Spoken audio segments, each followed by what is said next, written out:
Hello good people, this is Fisher12 back with another exciting video for you guys today as always, and SummerSlam is this Sunday, so this video is going to be my SummerSlam predictions video.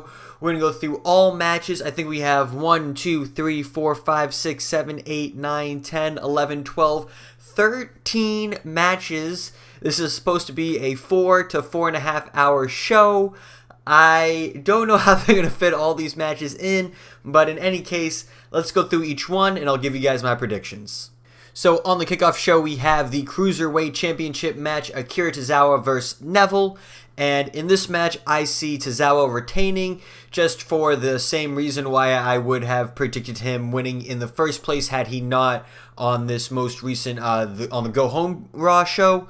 Simply because if you look at Neville, he's been champion for I think like 7.5, 8 months, and he's beaten everyone. It's just time for him to do something new. What I really hope they do with him is I hope they bring him onto the Raw side of the roster and take him off 205 Live and have him be a heel over there and feud with some of the baby faces, because I think he's sort of done his entire stretch of both a heel and a face character on 205 Live. So it's definitely time for him to do something new. So for that sole reason, I think Akira Tozawa here is going to retain, because then you can set up a whole bunch of new matches and storylines on 205 Live. Next, also on the kickoff show, we have the New Day versus the Usos for the SmackDown Live Tag Team Championship.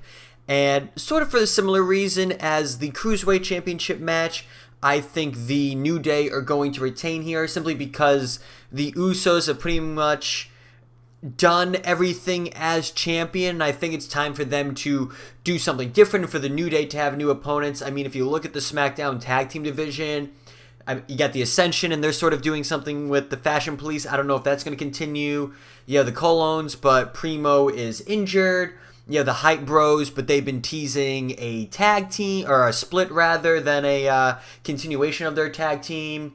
And then you have the Fashion Police, who are now doing these Fashion Peaks, Fashion Files, all these mini episodes on SmackDown. So really, if you look at it, if the Usos win, the only people they could face are either the New Day, the Fashion Police, or the Hype Bros.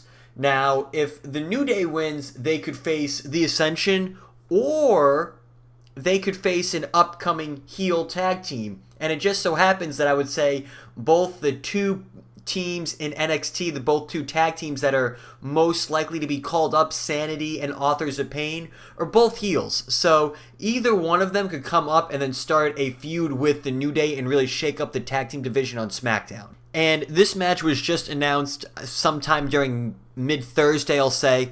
It was The Miz and the Miztourage versus JJ and the Hardy Boys, sort of a repeat of what we saw on Monday Night Raw this past Monday on the Go Home show.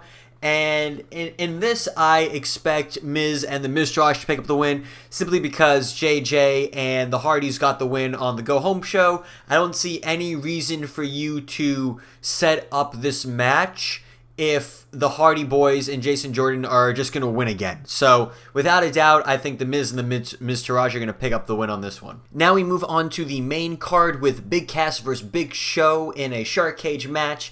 Enzo Amore is the one suspended in the shark cage above the ring, and I think Big Cass is going to take this one here. Despite him getting the hot booking on Monday, I think his hot booking was a little bit different. He injured the Big Show with the help of the Good Brothers, or the Club. So what I foresee happening is Big Cass winning, and then some sort of continuation through this storyline. I don't think it's over yet.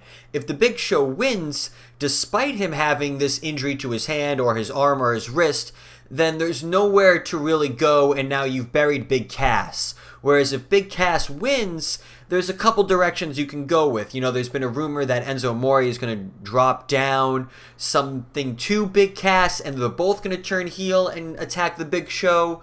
But there's also the possibility that the Good Brothers play a part into SummerSlam, having seen them team up with Big Cass on this Go Home show. So it seems like you can get a better result or a better match having Big Cass win versus the Big Show win, so that's why I think Big Cass is going to win. Next, we have Randy Orton versus Rusev, and I think if there's one match that could go to a double disqualification or a double countout or a no contest, it's this one, because both people are coming off a loss. Randy Orton just lost, I don't know, like 3 times to Jinder Mahal. Rusev just lost to John Cena. Neither one of them can really afford a loss, especially, you know, they're really both in like win or die situations, because Randy Orton has lost, like, you know, 3 in a row. Can he afford to lose the 4th one? Rusev is just coming off a injury comeback. You know, he's already lost one from his comeback. Can he afford to lose a 2nd one? I would say both. You know, if anything, WWE has sort of painted themselves into a corner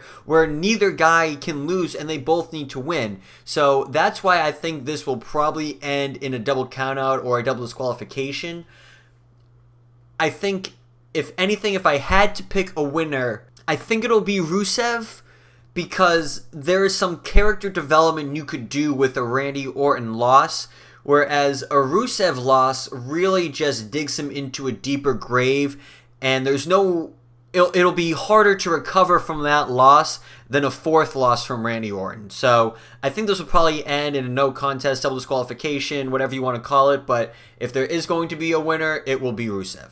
Next, we have Naomi versus Natalya for the SmackDown Live Women's Championship, and I think Naomi is going to retain here because there's literally nothing you can do if Natalya wins. You know, we already have the storyline that Carmella has so confidently alluded, or James Ellsworth really has so confidently alluded to the fact that whoever wins at SummerSlam is going to lose. Carmella is going to cash in.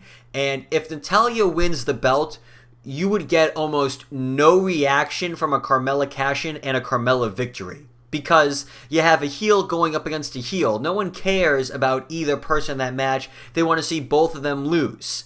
Whereas if Naomi retains and then Carmella cashes in, now you have Carmella vs. Naomi. People like Naomi. If Naomi loses to Carmella, then you build some real heat against Carmella because she's beaten someone that everyone likes and did it in an unfair way. Where, like I just said, if Natalya wins, no one would care about the match. No one would care about the cash-in.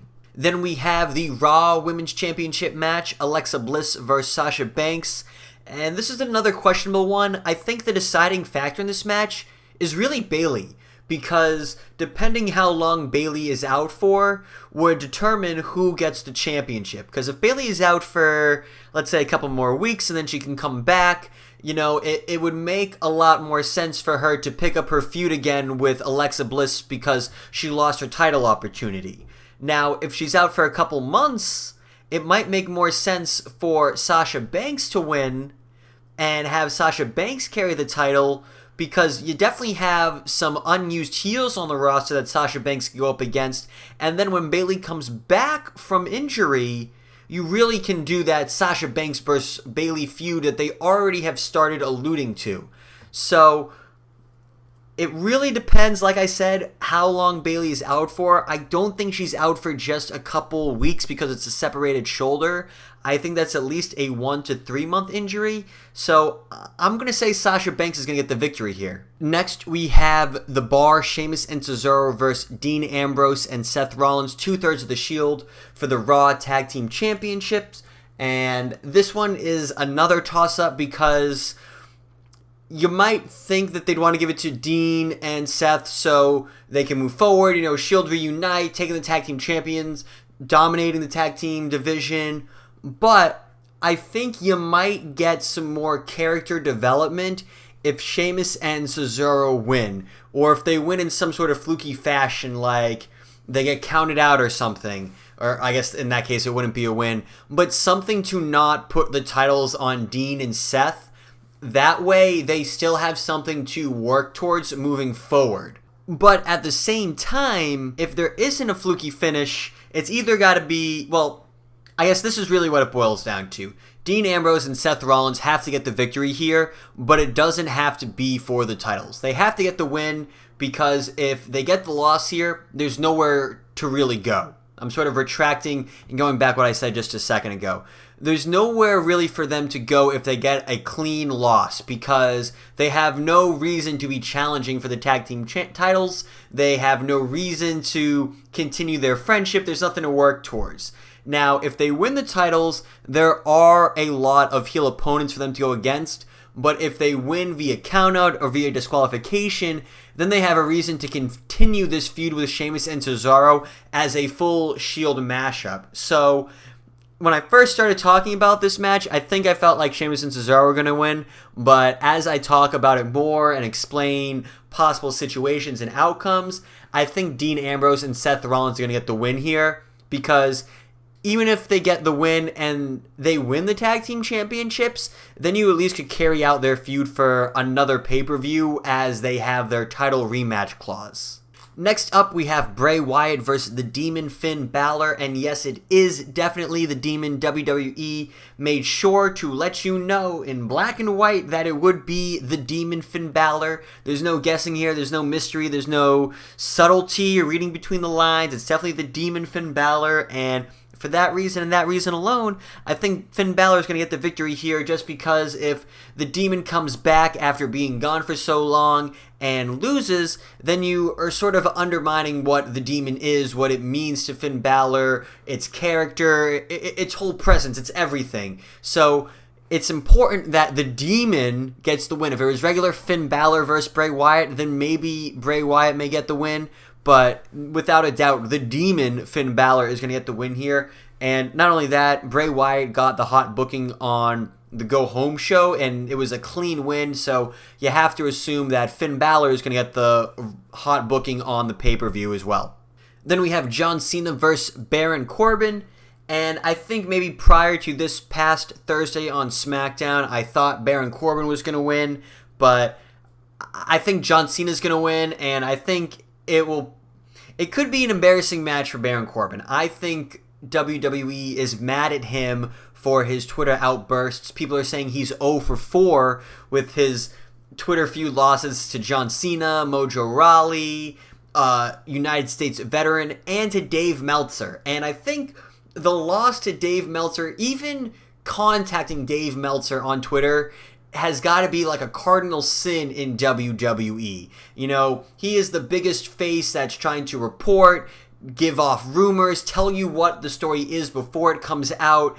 And what are you going to do as an employee of the company he's trying to give secrets and report on? You're going to go up to him face to face and try to go toe-to-toe with him and interact with him. There is no possible way that was going to work out well for Baron Corbin. And I think as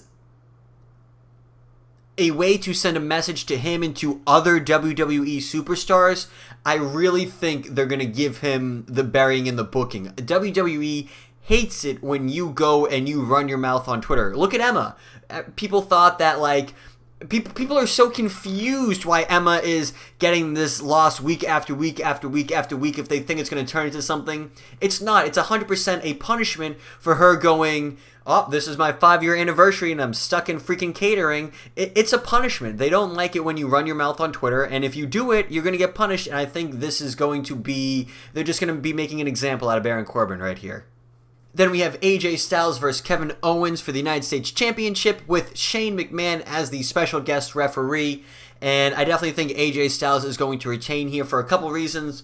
One, we've been hearing a lot of rumors about a Kevin Owens and Shane McMahon feud. So in order for that to happen, you think there has to be some sort of a thing or event between Kevin and Shane McMahon that specifically costs Kevin Owens the match to sort of build to his anger against Shane McMahon. And not only that, when I was at Raw this past Monday, they showed a promo or a video package for Clash of Champions in December, because it's being held in Boston, so they typically do that stuff. If you have a pay-per-view being held at that event, they usually show a video package significantly earlier when they actually announce it.